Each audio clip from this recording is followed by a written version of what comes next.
একটাই চিন্তা, হুজুর আজকে পাগড়ি দিবে, এই পাগড়ি নিয়ে আমি বাড়ির মধ্যে যাওয়ার পর আমার মায়ের আদর আমি পাবো না, আমার মা আমার বুকের মধ্যে নিবে না। আমি প্রায় জায়গায় গেলে বলি, গত 2 বছর আগে আমার প্রোগ্রাম ছিল কুড়িগ্রাম জেলার নাগেশ্বরী উপজেলায় মাহফিল। ওখানে আমি গেলাম, প্রথম বক্তা আমি, আগের সব বক্তারা বয়ান শেষ করে আমি যখন বয়ানের মধ্যে বসলাম, 5 জন ছেলের মাথার মধ্যে আমি পাগড়ি সুন্দর করে বেছায়া দিব, এরপরে আমি বসবো। হঠাৎ করে সভাপতি বলে আমি একটু বক্তব্য দিবার চাই। আমি বললাম দেন, কোনো অসুবিধা নাই। সভাপতি মাইকটা নিয়ে এক এক করে জানায়া দিল, হুজুর এই মাদ্রাসার জন্য এত পরিমাণে মেহনত আমার, এই মাদ্রাসায় একটু পরে 5 জনের মাথার মধ্যে আপনি পাগড়ি দিয়ে দিবেন হুজুর। এদের মধ্যে একজন আমার ছেলে আছে, ওই ছেলের মাথার মধ্যে হাত বুলা একটু দোয়া কইরা দিবেন। ওই লোকটা আবদার জানায়া এটা বলার পরে অটোমেটিক চোখ দিয়া যখন পানি পড়ে গেল, আমি বুঝতেও পারলাম না কেন ওই লোকটা চোখের পানি ফেলায় কেন কান্না করলো, নিজেও বললো না। এতটুকু বলল, 5 নম্বরে যেই ছেলেটার নাম ঘোষণা করা হবে তার মাথার মধ্যে পাগড়ি পেঁচানোর সময় মাথায় একটু হাত বলে একটু দোয়া কইরা দিবেন। ও আল্লাহর বান্দা, একটু মনোযোগের কান লাগায় শুই নরে বাবা। 5 জনের মাথার মধ্যে আমি পাগড়ি লাগাইয়া দিব। একজনের মাথায় পেঁচাইলাম, দেখলাম ওর মুখের মধ্যে হাসি আমারে সালাম দেয়, বলে হুজুর দোয়া কইরেন। এরপরে 2 নম্বরে যার মাথার মধ্যে আমি পাগড়ি দিয়া দিলাম, সেও আমারে সালাম দিয়া বলে হুজুর দোয়া করবেন। 3 নম্বর যে ছেলেটা, এরপরেও তার নাম ঘোষণা করার পরে হাসি দিয়া বল হুজুর দোয়া করবেন। 4 নম্বর ছেলেটাও বলে হুজুর আমার জন্য দোয়া করবেন। 5 নম্বর ছেলের বেলায় যখন তার নামটা ঘোষণা কইরা দেওয়া হল, আমি তার মাথার মধ্যে যখন পাগড়ি ঘোরানোর জন্য পাগড়ি বেচাইলাম, পরে আমি তাকায়া দেখি ও আমার সালামও দেয় না, আমার দরবার থেকে দোয়াও নেয় না, আমারে বলেও না হুজুর আমার জন্য একটু রবের দরবারে দোয়া কইরা দিবেন। আমি তাকায়া দেখি রে, তার চোখের এক কোণার মধ্যে একটু পানি পানি ভাব। আমি তারে জিজ্ঞাসা করলাম, এই ছেলে আজকে এমন একটা খুশির দিন তোমার, কেন তুমি চোখের মধ্যে পানি পানি দেখা যায়, কেন জানায়া দাও। তখন ওই ছোট্ট বালকটা সঙ্গে সঙ্গে আমারে জানায়া দিল, হুজুর আমার 4 জন বন্ধু আমার সঙ্গে হাফেজে কোরআন হয়ে গেল, এরা বাড়িতে যাবে, এদের মায়ের দরবারে যাইয়া যখন মায়ের দিকে এরা তাকাবে, এরা 30 পারা কোরআন সিনার মধ্যে নিয়ে ঢুকে যাওয়ার পরে তখন মায়ে বলবে আয় আয়, বুকের মধ্যে নিয়ে সুন্দর করে কপালের মধ্যে একটা চুমু দিয়ে দিবি। এরপরে এরা যখন যাবে, এদের বাবারা কি পরিমাণে এদের আদর করে নিবে, যত্ন করে নিবে, এদের কপালের মধ্যে সুন্দর করে এদের চুমু দিয়ে দিবে। আমি আজকে আপনার দরবারে আসলাম, এতগুলা মানুষের ভিড়ে আমি 30 পারা কোরআনের হাফেজ হইয়া আমার মাথার মধ্যে আপনি পাগড়ি দিচ্ছেন, এরপরেও মুখে হাসি আনতে পারি না। সারাটা দিন লাগায়া আমি চোখের পানি ফেলে কান্না করেছি, কারণ আমার মনের মধ্যে একটাই চিন্তা, হুজুর আজকে পাগড়ি দিবে, এই পাগড়ি নিয়ে আমি বাড়ির মধ্যে যাওয়ার পর আমার মায়ের আদর আমি পাবো না, আমার মা আমার বুকের মধ্যে নিবে না, আমার কপালের মধ্যে সুন্দর করে চুমু দিয়ে আমার মায়া আমারে বলবে না, সন্তান রে তোর জন্য রবের দরবারে দোয়া কইরা দিলাম। ওই ছোট্ট বালক আমারে জানায়া দেয়, হুজুর আমি বাড়ি যাওয়ার পরে আমার মারে পাবো না, এই জন্য আমি চোখের পানি ফালায়া ফালায়া কান্না করি। কেন কানবে না? একটা 70 বছরের মুরব্বীও যদি তার মায়ের হারায়, এত বুড়া হয়ে যাওয়ার পরে জনম দুঃখিনী মা যখন দুনিয়ায় বিদায় নিয়ে চলে যায়, এরপরেও দেখবেন ওই মুরব্বী মায়ের যখন বয়ান শুনি চোখের পানি ফেলায় মায়ের জন্য কান্না করে, ওই মুরব্বীটাও দেখবেন বাবার জন্য চোখের পানি ফেলায় কান্না করে। মুরব্বীরে জিজ্ঞাসা করা হলো, দোকানের মধ্যে গেলে চায়ে টান দেন কিন্তু চোখে হাসি নাই, মুখেও হাসি নাই, ওই আমি আমার মারে হারাইয়া এত পরিমাণে পেরেশানিতে বললাম, এখন আমি বাড়ি গেলে আমার মায়েরে পাই না, আমি বাড়ির মধ্যে গেলে আমার বাবারে পাই না। একটা মুরব্বীও যদি মা বাবারে হারাইয়া চোখের পানি ফেলায়া কান্না করতে পারে, এই ছোট্ট বালকটা কেন তার মায়ের জন্য কান্না করবে না? আমার জানাতে হুজুর আমার মা নাই, বয়ান শেষ করার পরে একটু আমার মায়ের মাকবারায় যাবেন। ওই মায়ের মাকবারার সামনে দাঁড়াইয়া আমার মায়ের জন্য একটু দোয়া কইরা দিবেন। আমি আমার মায়ের জন্য খায়া দিব। আল্লাহর কাছে বলবো, আল্লাহ আমার মায়ের কবর তুমি জান্নাতের বাগান বানায়া দিও। ও আল্লাহর বান্দারা, এরপরে বয়ান যখন শেষ আমার হয়ে গেল, ও আমার পিছারে নাই, আমাকে সঙ্গে করে লয়া বলে, হুজুর আমার মায়ের কবরের সামনে যাব। ওই মায়ের কবরের সামনে গিয়া দাঁড়ায়া আমি সূরা ফাতিহা ইখলাস বললাম, তাকাসসুর পড়ে নিলাম। এরপরে সে আমারে বলে, হুজুর আপনি মুনাজাত করেন, আমি ধরব না। আমি বললাম, আজকে দোয়া আমি দিব না, আজকে ওই মায়ের মাকবারার সামনে তুমি দাঁড়াইয়া তুমি রবের দরবারে তোমার মায়ের জন্য একটু দোয়া করে দাও। এটা বলতে দেরি, সিনার মধ্যে সদ্য কোরআনের হাফেজটা 30 পারা কোরআন নিয়া সঙ্গে সঙ্গে রবের দরবারে আবদার জানায়, আল্লাহ গো আমার মা দুনিয়ায় নাই, 30 পারা কোরআন সিনার মধ্যে আমি ঢুকাইয়া ফেললাম রে আল্লাহ।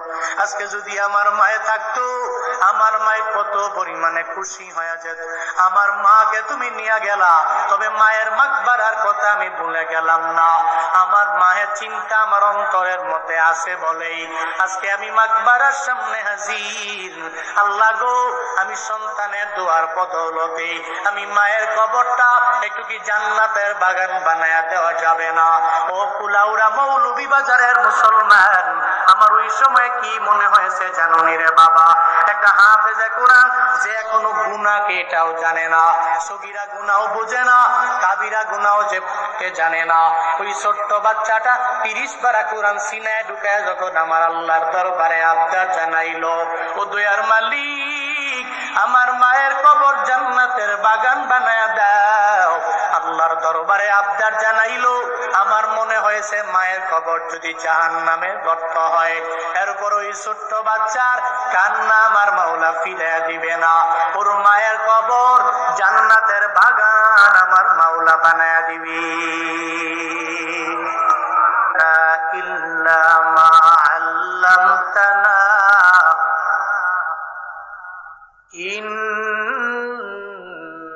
ইন্নাকা আনতাল আলিমুল হাকীম।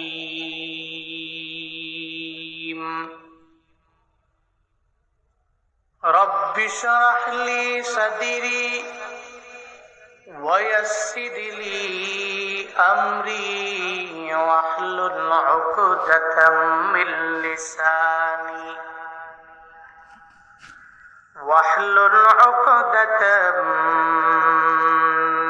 لساني يفقه قولي.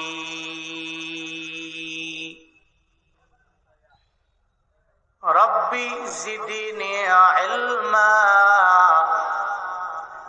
ربي زدني علما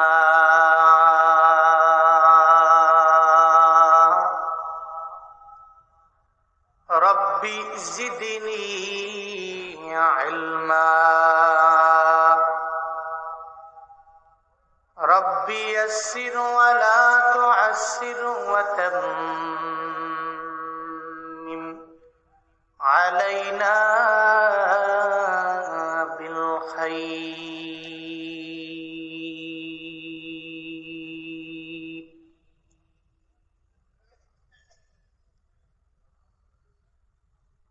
कौनैन का मुख्तार खुदा तुमको बनाया,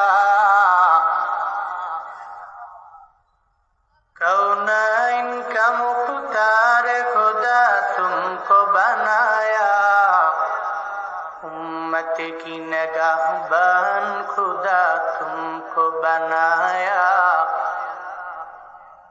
उम्मत की निगाहबान खुदा तुमको बनाया। या रब मेरे आँखों में समा जाए मदीना,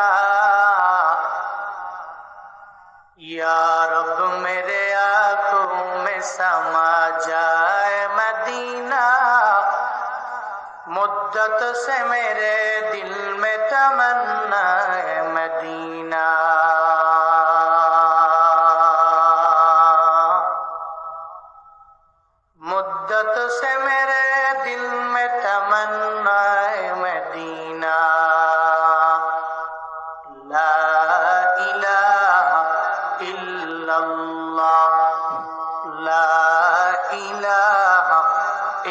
ইল্লাল্লাহ লা ইলাহা ইল্লাল্লাহ লা ইলাহা ইল্লাল্লাহ লা ইলাহা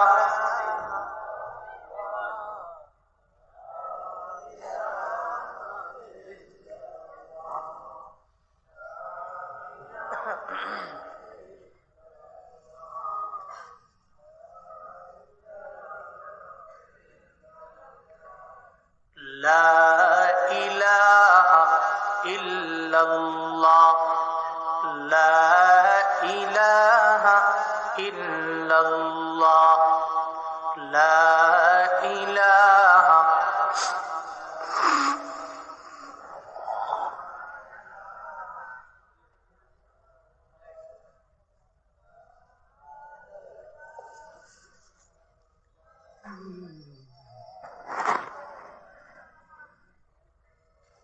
হযরত ফাতেমা রাদিয়াল্লাহু আনহা মহিলা টাইটেল মাদ্রাসা নলডরি কর্মধা কুলাউড়া মৌলভীবাজারের উদ্যোগে আয়োজিত 19তম বার্ষিক ইসলামী মহাসম্মেলনের আজ 24শে নভেম্বর 2024 মুতাবাররাক এই মজলিসের সম্মানিত সভাপতি রহমতাবাদ ইসলামিয়া মাদ্রাসা সম্মানিত মুহতামিম হযরত মাওলানা আব্দুল মুক্তাদির ঢেউপাশি সাহিব দামাত বরকাতুহুম, আজকের এই মাহফিলের আরো একজন সভাপতি অত্র মাদ্রাসার সম্মানিত মুহতামিম হযরত মাওলানা মুফতি শফিকুল ইসলাম সাহিব দামাত বরকাতুহুম, আজকের এই মাহফিলে কোরআন এবং হাদিস থেকে দিক নির্দেশনামূলক বাণী আপনাদেরকে অনেকেই শুনিয়েছেন, সামনেও দুইজন ওয়াইজ মেবি কথা শোনাবেন ইনশাআল্লাহ। আপনারাও কিছু দিনই আলোচনা বাস্তব জীবনে আমল করার লক্ষ্যে শোনার জন্য বসে আছেন। শুরুতেই আমাকে একটু উচ্চ কণ্ঠে উচ্চ আওয়াজে জবাব দিবেন, এই সুন্দর মুজমা সুন্দর মজলিস পেয়ে আপনারা খুশি না বেজার? এতগুলা মানুষ, খুশির আওয়াজটা আর একটু জোরে হইলে ভাল লাগতো। খুশি না বেজার? একটু একটু খুশি না বেশি খুশি? আজকের এই মাহফিলের আয়োজন যারা করেছেন, ব্যাকগ্রাউন্ডে অক্লান্ত পরিশ্রম যাদের রয়েছে, আল্লাহ প্রত্যেককে দুনিয়া এবং আখিরাত উভয় জগতে কল্যাণকামীদের অন্তর্ভুক্ত বানায় দেন। সকলেই পড়ি আমিন। আর একটু আওয়াজ করে জোরে করে পড়েন আমিন। সম্মানিত হাজিরিন, আজকের এই মাহফিলে এই এলাকার সমস্ত লোকেরা আসবে বিষয়টা এমন নয়। ইচ্ছা করলে এই মাহফিলে এসে বসে কিছু আলোচনা শুনে বাড়ি যেতে পারে, কিন্তু ইচ্ছা করি আসবে না, এমন কিছু লোক আমাদের সমাজে আছে না নাই? আবার যারা ইচ্ছা করছে আসার জন্য, যে প্রতি 1 বছর পর পরে হযরত ফাতেমা রাদিয়াল্লাহু আনহা মহিলা টাইটেল মাদ্রাসায় মাহফিল দেয়, প্রতি বছর যাই, এবছর একটা অসুস্থতার নিয়ামতে পড়ে গেলাম, ইচ্ছা করছি যাওয়ার জন্য, যাইতে পারছি না। এমন কিছু ব্যক্তিও আমাদের সমাজে আছে, কিন্তু এতগুলো মানুষ থেকে যাচাই করে বাছাই করে আজকের এই মাহফিলে আসার মতো, বসার মতো, কিছু বলার এবং শোনার মতো তৌফিক দিয়েছেন কে? আল্লাহ যদি তৌফিক না দেয় আমরা কিছু করতে পারবো না? হাঁটতে পারবো, ঘুমাইতে পারবো, খাইতে পারবো? আল্লাহ তৌফিক দিয়েছেন, আল্লাহ আসার মতো তৌফিক দিয়েছেন বলে আসতে পারছে। নাহলে বান্দার আসারও ক্ষমতা নাই, যাওয়ারও ক্ষমতা নাই, হাঁটারও যোগ্যতা নাই, একটা কদম দিবে, এই যোগ্যতাও তার নাই। আমা তৌফিকি ইল্লা বিল্লাহ, আমার কোন তৌফিক নেই ইল্লা, তবে হ্যাঁ যদি আল্লাহ আমার দেয় তো আমার তৌফিক আছে, যদি আল্লাহ না দেয় তো আমার নাই। এই জন্য আজকের মাহফিলে আসার মতো তৌফিক দিয়েছেন কে? আমি বক্তাকে কথা বলার মতো শক্তি দিচ্ছেন কে? এই জন্য ওই আল্লাহকে রাজি করার দরকার আছে না নাই? আল্লাহকে খুশি করার প্রয়োজন আছে না নাই? সকলেই চিল্লায় একবার করে সমস্বরে পড়ছি আলহামদুলিল্লাহ। আমার সাথে পড়ুন রব্বানা লাকাল হামদ হামদান কাসীরান তাইয়িবান মুবারাকান ফি ইয়া রাব্বি লাকাল হামদু কামা ইয়ানবাগি লিজালালি ওয়াজহিক ওয়া আযীমি সুলতানিক লাকাল হামদু বিল কুরআন লাকাল হামদু বিল ইসলাম লাকাল হামদু বিল ঈমান। এই যে একটা জুমলা, এই যে একটা বাক্য আমরা আমাদের জবান দিয়ে বের করলাম, খুশি হলেন কে? আরো জোরে বলবেন না কে? আল্লাহর প্রশংসা করলে লাভ না লোকসান, উপকার না অপকার? আল্লাহর প্রশংসা করলে যে লাভ, এতে বিন্দু মাত্র পরিমাণ কোন সন্দেহ আছে? কিন্তু নেতার প্রশংসা তো করি আমরা। দুনিয়ার মানুষের প্রশংসা করলে, তার বন্ধু হয়ে চললে, নেতার পেছনে ব্যাকগ্রাউন্ডে গিয়ে দাঁড়িয়ে নেতার গুণগান গাইলে, নেতার পিঠে যখন বাড়ি আসে তো নেতা কয়ে চাচা আপন প্রাণ আগে বাঁচা। নিজের সরকারি তেল দেওয়ার টাইম নাই, আবার আরেকজনের নেতায় যখন নিজের বাঁচাইতে যায়, নেতার টাকা আছে, নেতার ব্যক্তিগত হেলিকপ্টার আছে, ব্যক্তিগত জেট বিমান আছে, নেতা চাইলেই এক জায়গা থেকে আরেক জায়গায় মুভ করে চলে যেতে পারে, তখন আর সালমান সাহেবের কথা মনে রাখবে না, তখন আর আনিস সাহেবের কথা মনে রাখবে না। বাস্তবতা এটাই। পাশে যে ছিল মুরব্বী লোকটা দাড়ি মারি পাইকা গেছে গা এই দল করতে করতে, সালমান এফ রহমান, তার কথাও তো মনে নাই। যদি মনে থাকতো তাহলে যাওয়ার সময় কয় ধরেন একটু আসেন না, আপনারা পর্যন্ত নিয়ে যায়, মুরব্বী মানুষ। মুরব্বী শেষ মুহূর্তে অবস্থাটা কি হইল মুরব্বীর? অন্তত পক্ষে এই মুরব্বী যদি জীবনের শেষ মুহূর্তে এতটুকু বুঝতে না পারে যে কার জন্য এই দুনিয়া, বন্ধু বানাইলাম কারে, সাপোর্ট দিলাম কারে, কার এত গুণগান গাইলাম পুরো জীবন, বন্ধু বানাইলাম আনিস সাবরে, এরে বললাম যে দাড়ি মারি আমি কামাই, তোমারে ধরে নিতে গেলে তুমি ধরা খাইও, আমারে ধরাইও না। ধরতে গেছে আনিস সাহেব, ধরার পরে কয় দেখেন না এটা সালমানের প্রমাণ তো, কয় কি এত টুকরি নিয়ে বসে আছে মাছ বিক্রেতা। দুনিয়ার স্বাভাবিক নিয়ম হলো বন্ধুরা ভুলে যায়, কিন্তু কোন বান্দা যদি রবকে বন্ধু বানায়, রবের প্রশংসায় পঞ্চমুখ হয়, চলার পথে ওই রবের আনুগত্য করে অগ্রগামী হয়,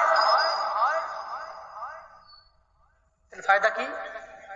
আল্লাহকে যদি কেউ বন্ধু বানায়, দুনিয়াতে বিপদে পড়লে, মুসিবতে পড়লে আল্লাহ স্বয়ং বান্দার সাহায্যকারী হয়ে যায়। আর আল্লাহ যার বন্ধু হয় তার তো কোনো চিন্তা নাই, তার তো কোনো ভয় নাই। আছে কোনো ভয়? আছে কোনো চিন্তা? চিন্তা নাই, কোনো ভয়ও নাই। আলা ইন্না আউলিয়া আল্লাহি লা খাউফুন আলাইহিম লা খাউফুন আলাইহিম ওয়া লা হুম ইয়াহজানুন।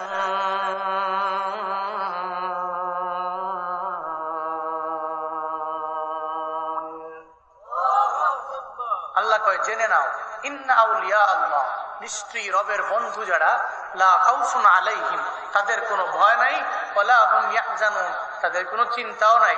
ঘোষণা কার? আরো জোরে বলেন না, ঘোষণা কার?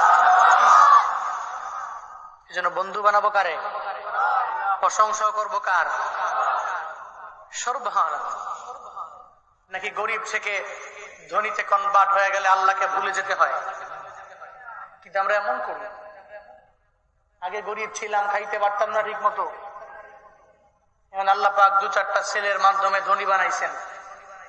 ওসিলা ধনী হয়ে আগে যে আল্লাহরে বেশি ডাকতাম, এখন আল্লাহরে ডাকতে পারি না, সময় নাই, ব্যস্ত।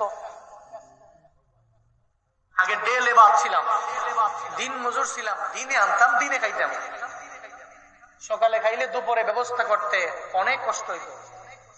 ওই সময় আল্লাহরে ডাকতাম বেশি, 5 ওয়াক্ত নামাজের 1 ওয়াক্ত বাদ দিন। কিন্তু কপাল পোড়া, এখন ধনী হয়ে টাকাওয়ালা হয়ে মোস্ট রিচেস্ট ম্যান হয়ে এখন আল্লাহকে ভুলে গেছে। জোহরে ডাকলে কয় ব্যবসা বাণিজ্যের ব্যস্ততা আছে তো জোহর পড়তে পারি নাই। আসরে ডাকলে কয় একটু ব্যস্ততা আছে, ওদিকে একটা মিটিং আছে, মিটিং এর কারণে আসর পড়তে ভুলে গেছে। মাগরিব পড়ো নাই কেন? আরে বন্ধু বান্ধবদেরকে নিয়ে আড্ডা দিতে গেছিলাম, একটু চা খাইতে খাইতে সময় গেছে, মাগরিবের কথা মনে নাই। হ্যাঁ, দুনিয়ার মানুষের সময়ের পরিবর্তন হলে সে আল্লাহকে ভুলে যায়। কিন্তু একটা খাঁটি মুমিন যে ও গরিব অবস্থায় যে রবকে স্মরণ করে, মধ্যবিত্ত অবস্থায় ওই রবকে স্মরণ করে, একেবারে ধনী হয়ে গেল সে ওই রবকে স্মরণ করে। কারণ সে জানে গরিব যে আল্লাহ বানায় রাখছে, উনি চাইলে গরিব থেকে একটু উচ্চ মানের মধ্যবিত্ত লেভেলে আমাকে পৌঁছাতে পারে। সে তো জানে মধ্যবিত্ত থেকে মোস্ট রিচেস্ট ম্যান, সমাজের সবচেয়ে বড় ধনী আল্লাহই তো আমারে বানাইতে পারে। বেশি বাড়াবাড়ি করলে আবার এই ধনী থেকে আমার মাওলা কনভার্ট করে আবার ওই গরিবী হালাতে আমারে পৌঁছায়া দিতে পারে। এই ক্ষমতা আল্লাহর আছে না নাই? এই ক্ষমতা আছে না নাই? এই জন্য নিয়ত করেন আজকে থেকে, আল্লাহ যেই হালাতে রাখেন, যে অবস্থায় রাখেন, আমরা সর্বহালাতে রবের প্রশংসা করব। রাজি আছি তো ইনশাআল্লাহ? আল্লাহ সবাইকে সে তৌফিক দান করেন। সকলেই পড়ি আমিন। আর একটু আওয়াজ করে জোরে করে পড়েন আমিন। ভাই সব, আপনারা আমাদের চাইতে বেশি সবল, আমরা দুর্বল। কেন? আমরা প্রতিদিন কথা বলি, 2-3 জায়গায় কথা বলি, এই জায়গা থেকে ওই জায়গায় যাই। এই জন্য স্বাভাবিক দৃষ্টিকোণ থেকে আমাদের চাইতে আপনারা সবল। আওয়াজটা একটু আপনারা জোরে দিয়েন, নাকি রাগ করবেন? পড়েন সুবহানাল্লাহ। আরো জোরে চিল্লায়া পড়েন আলহামদুলিল্লাহ। আরো জোরে একবার করে চিল্লায়া পড়েন আল্লাহু আকবার। গুনাহ হইল নেই? কষ্ট পাইছেন? সওয়াব না গুনাহ? আল্লাহ আমাদের প্রত্যেকের আমল নামা নেক দিয়া ভরপুর বানায়া দেন। খুতবায় একটি আয়াতে কারিমা তিলাওয়াত করেছি। আল্লাহ পাক ওই জায়গায় নবীকে বলতে বলছেন, উম্মতদের বলুন তারা চলার পথে কার ফলোয়ার হয়ে অগ্রগামী হবে, কার অনুসারী হবে, কাকে ইতোয়াত করবে, আনুগত্য করবে। চলার পথে চুলটা কাটবে মেসির মতো, না নেইমারের মতো, না এমবাপ্পির মতো, নাকি আখিরি নবীর মতো? এ ব্যাপারে আল্লাহ পাক জানাইছেন যে তুমি চলার পথে এদেরকে ফলো করে অগ্রগামী হও, জীবনটা কামিয়াব হবে। কিন্তু চলার পথে এই সমস্ত ব্যক্তিগুলোকে ফলো না করলে, তুমি গাদ্দারি করে যদি মুখ ফিরে নাও, তো তুমি হবা অস্বীকারী একজন কাফির। আর যদি তুমি মুখ ফিরে নাও, আল্লাহ লাগবে না, রসুলও লাগবে না, দুইজনকে বাদ দিয়া 3য় নাম্বার এমন এক ব্যক্তিকে ফলো করো যার ভিতরে দিন নাই, যার ভিতরে ইসলাম নাই, যে ব্যক্তি আল্লাহকেও ফলো করে না, রসুলকেও ফলো করে না, কোরআন সুন্নত দ্বারা জিন্দেগি গঠন করে না। তুমি আল্লাহ এবং রসুল এবং উলুল আমার বাদ দিয়ে এমন কিছু ব্যক্তিকে ফলো করলা, মুখ ফিরে আনিলা। আল্লাহ পাক বলছেন মুখ ফিরে আনিলে তো তুমি অস্বীকারী একজন কাফের। আর আল্লাহ তো জীবনেও কোনোদিন কোনো কাফেরকে ভালোবাসে। আল্লাহ ওয়ার রাসূল فإن تولوا فإن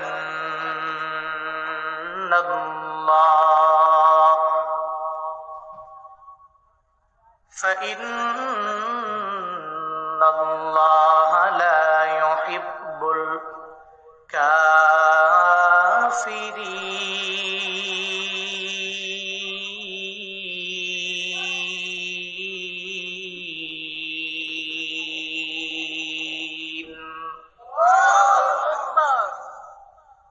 আল্লাহ বলেন, পয়গম্বর আপনি উম্মতদের বলুন চলার পথে এরা কারে ফলো করে, কারে ইতোয়াত করে অগ্রগামী হয়ে যাবে,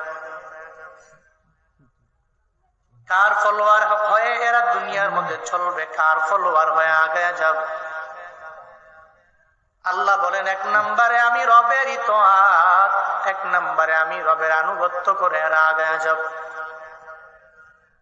দুই নম্বরে রবের পরে নবী আপনার ইতোয়াত করে এরা আগায় যাবে। আপনি জানায়া দেন এক নম্বরে আল্লাহর ইতোয়াত করে নাও। আল্লাহ জানায়া দিলেন ওই রবের ইতোয়াত করার জন্য, আনুগত্য করার জন্য আল্লাহকে দেখা যায় না, ছোঁয়া যায় না, ধরা যায় না। এমন কোন ব্যক্তি এখানে নাই লাভ দিয়ে দাঁড়ায় বলতে পারবে জীবনে কোনোদিন আমি আল্লাহরে দেখলাম, স্বপ্ন যুগে আল্লাহ দেখা দিয়া দিল। আল্লাহরে দেখা যায় না, ছোঁয়া যায় না, ধরা যায় না, ওই রবের দেখতে পারলাম না। তো যারে দেখলাম না, দুই নয়নে চলার পথে তারে কেমনে ফলো করে আগায় যাব। আল্লাহ যে জানাইলেন, ও পয়গম্বর এক নম্বরে বলে দেন, এক নম্বরে ইতোয়াত হবে আমি আল্লাহ। তো আল্লাহরে দেখা যায় না, কেমনে না দেখা রবের ইতোয়াত হবে, আনুগত্য হয়ে যাব। ও কুলাউড়ার মুসলমান, কোন পীরের মুরিদ যদি কোনো বান্দা হয়ে যায়, তখন পীর জানায়া দেয় চলার পথে আমারে ফলো করে আগাবা। কেমনে ফলো করবা? আমি সকালবেলার কোন আমল দিয়া দিলে, মাগরিব সকালবেলা ফজরের নামাজের পরে আমলগুলো করবা। মাগরিবের পরে যদি আমল দিয়া দেয়, মাগরিবের পরে কিছু আমল করার জন্য পীর মুরিদের জানায়া দেয় মাগরিবের পরে আমলগুলো করবা। এমনকি পীরের মুরিদ হইয়া দেখবেন পীর যেই জুব্বা লাগায় ওই জুব্বা লাগায়, পীর যে টুপি পরে ওই টুপি পরে, পীর যদি লুঙ্গি লাগায় বান্দা লুঙ্গি লাগায়, পীর যদি পায়জামা পরে আর পরে উনিও পায়জামা পরে। একজনের ইতোয়াত করতে গেলে তারে দেখা লাগে, ছোঁয়াও লাগে, ধরাও লাগে। দেখা দেখা এর পরে ইতোয়াত করা যায়। বলে আল্লাহরে তো দেখাও যায় না, কেমনে করবো ইতোয়াত? আল্লাহর ইতোয়াত যদি করবার চাও, ওই রবের কালাম কোরআনটা আমার মাওলা দুনিয়াতে আমার মায়ার নবীর মাধ্যমে দীর্ঘ 23 বছর লাগায় নাজিল করে। আল্লাহ পাক নবীর মাধ্যমে দুনিয়ার সব বান্দাদের দিয়ে দিলেন। আল্লাহরে যদি ইতোয়াত করবার চাও, রবের কোরআন দ্বারা জিন্দেগি গঠন করে না।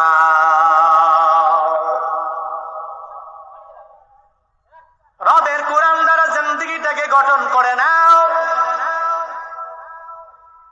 কোরআন দ্বারা কেমনে গঠন করব?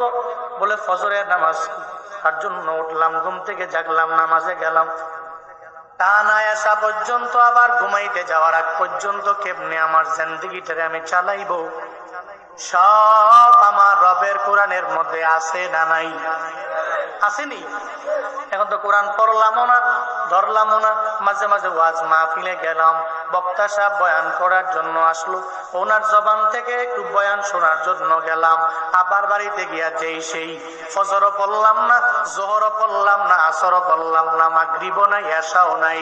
অথচ আল্লাহ কোরআনে বারবার বান্দারে জানায়া দেয়, ও বান্দা আমার, তুমি নামাজটাকে কায়েম করে নাও। আল্লাহ পাক বারবার তোমারে জানায়া দিল, তুমি মানলা না। এমন অনেক ঘর আছে কোরআন তো নিজেও ধরে না, ছেলেও পড়ে না, মেয়েও পড়ে না, নিজেও পারে না, ছেলেটাকেও মাদ্রাসায় পড়ায় নাই, মেয়েটারেও পড়ায় নাই।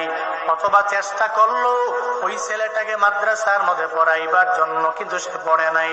মেয়েটারেও চেষ্টা করলো, কিন্তু মেয়েটাও মাদ্রাসায় পড়িয়া কোরআন তিলাওয়াত করতে জানে না। কপাল পোড়া মুসলমানদের এমনও অনেকের ঘরের মধ্যে এমনও আছে টানা 30 দিন, 2 মাস, 3 মাস, 4 মাস পর্যন্ত যায়, ওই ঘরের মধ্যে একটুও কোরআন তিলাওয়াত শোনা যায় না। এমন ঘর আমগো সমাজে আছে না? না আছে না নাই? টানা 1 বছর পরে একবার রমজান আসলে ধরে, আর নিজে নিজে না পারে, 10 জন হুজুরের দাওয়াত দাও, হুজুরে এসে কোরআন খতম করে যাইব গা, তো হকা দেয়। হুজুরের দাওয়াত দিয়া হুজুর পড়ছে, হুজুরের সওয়াব। হুজুরের আইনা হাদিয়া দিলেন, হুজুরে আসলো, 10 জনে আইসা কোরআন তিলাওয়াত করে চইলা গেল। মনে করছে 1 বছর পরে রমজানে একবার যদি এই কোরআন খতম করাইতে পারি তো হক আদায় হয়ে যাবে। নয়, কোরআন তো এই জন্য তোমাকে দেওয়া হয়নি, কোরআন তো এই জন্য দেওয়া হয়। আল্লাহ পাক বলেন, আমি রবেরে ফলো করে নাও, যদি কোরআনটারে ফলো করো আমি রবেরে ফলো করা হবে। কারণ এটা দুনিয়ার কোন মনীষীর কালাম না, কোন নবীর বক্তব্য না, কোন ব্যক্তির বক্তব্য না। এই কোরআন একজনের কালাম, চিল্লায়া বলো তার না।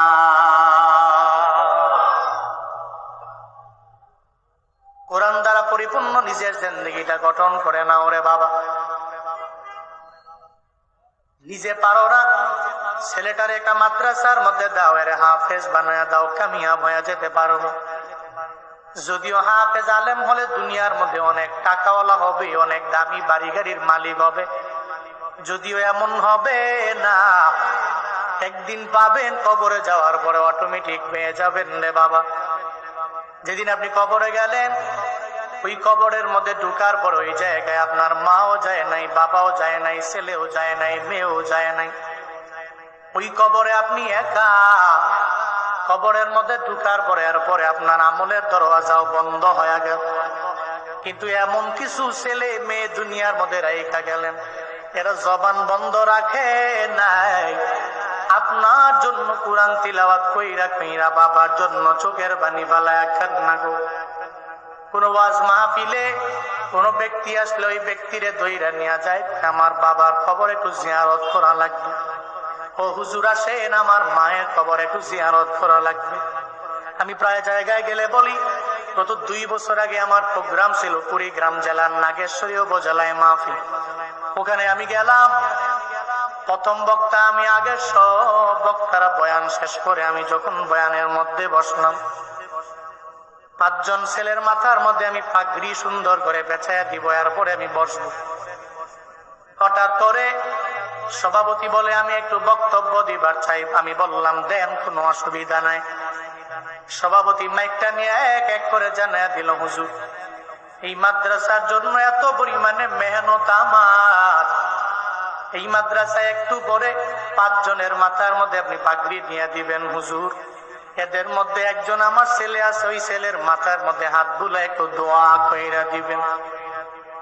ওই লোকটা আবদার জানায়া এটা বলার পরে অটোমেটিক চোখ দিয়ে যখন পানি পড়ে গেল, আমি বুঝতেও পারলাম না কেন ওই লোকটা চোখের পানি ফালায়া কেন কান্না করলো, নিজেও বললো না। এতটুকু বল